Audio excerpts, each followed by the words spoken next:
So, ito na po siya. Itong chinins net po natin. So, yung lumang net, hinihila po nila. Yan. So, madumi na po siya talaga. So, hinihila po nila. So, yung isda, ayan, may naano rin po siya.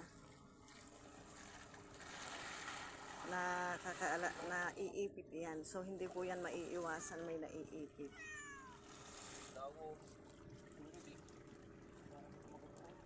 Yan, meron po siyang danggit pero hindi pa siya malalaki. Yan. So, tingnan niyo po yung net. Talagang madumi. So, kaya kailangan na po natin siyang mag-chinsnit. Ganito po ang paraan po ng pag-chinsnit po nila dito po. Yan. So, mayroon pong mga danggit. Mamaya pipili po tayo niyan para meron pong pang-ulam po yung nag-chinsnit. Kikilawin po nila. Yan. Yan. So, hinihila na po nila. Itong net naman po to, pag mahila po ito mamaya, ipupunta po na nila po yan sa pantalan. Para linisin din po yan. Tapos, ibibilad. Yan. Para malinis na naman po siya. Kada palit po yan ng net, pinapahugasan po namin.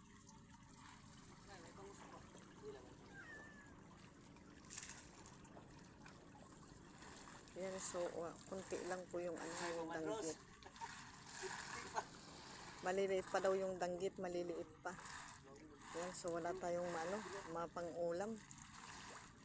Wala tayong ipang-iihaw. Yan.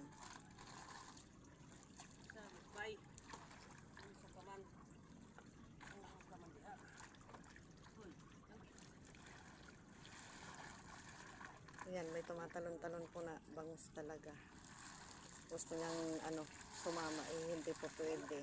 O yan, madami siyang danggit pero maliliit pa.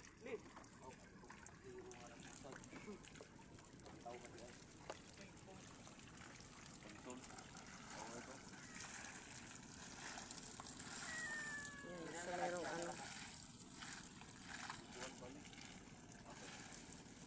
so maliliit pa talaga ang danggit yan. Yan.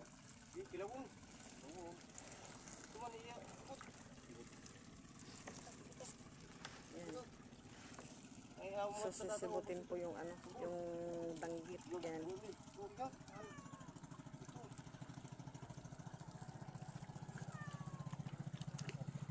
Madami po siyang danggit pero maliliit pa. Pangkilaw lang talaga. Kinilaw. Yan.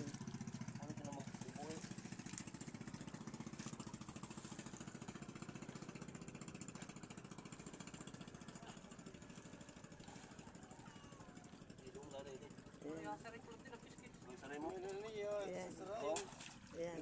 So ito yung danggit yan. Ingangat to pa kun iba. Yan. Oh, muna. Ayan, so tapos na po yung pang-chinsnit yan. So itatali na po nila, sa sarado na po yung takip yan. Yan, so lalagyan na po nila yan ng lisin. Hello mga guys, nandito pa rin ang mga busiro sa ilalim ng tunnel. Tama-tama. So ayan, so hatid na po yung yung net. Yan, so ipupunta na po nila yan sa pantalan tapos ipapalinis naman po yan. Kung tampalohon, puro magkakobra kami guys, yan ang December nga Pasko namin. O pampasko daw po nila.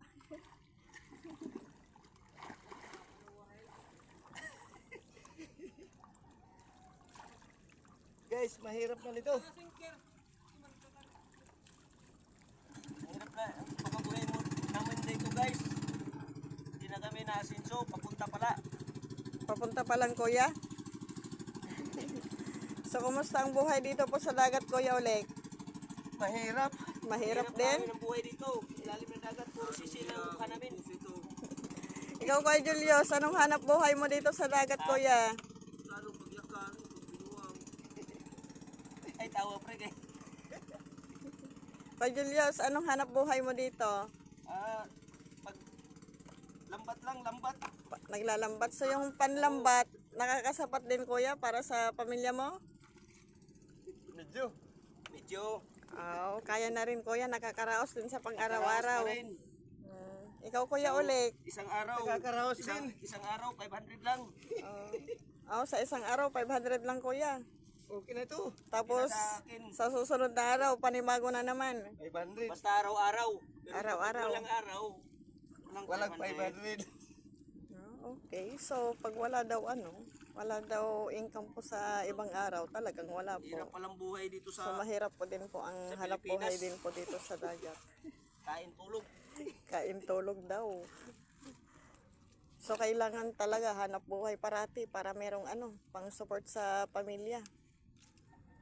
Siyempre. Kupit siya na liwat ni Judy ini. Oh, maraya na liwat yan. Mamali na liwat ang mga followers.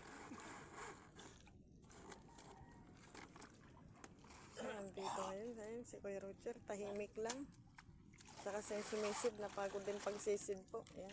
So mamaya doon naman po tayo sa kabila mag-snake yan. So doon sa kinakaupuan niya yan. Naglalagay na po siya ng kapay sa paa niya. Oh, guys, mga gunti lang huli namin mga danggit. Malilit lang po yung danggit Babalik pang namin kilaw. Kapag Yan. harvest So, ito, lumalaki na. nakalising na po yan. Yan. Parang Ayun po yung nagkilo. ginagawa nila. Yan. Tinatali po nila yung takip. Ayun po ang ibig sabihin po ng panlising to yan. Para hindi na po makalabas yung isda.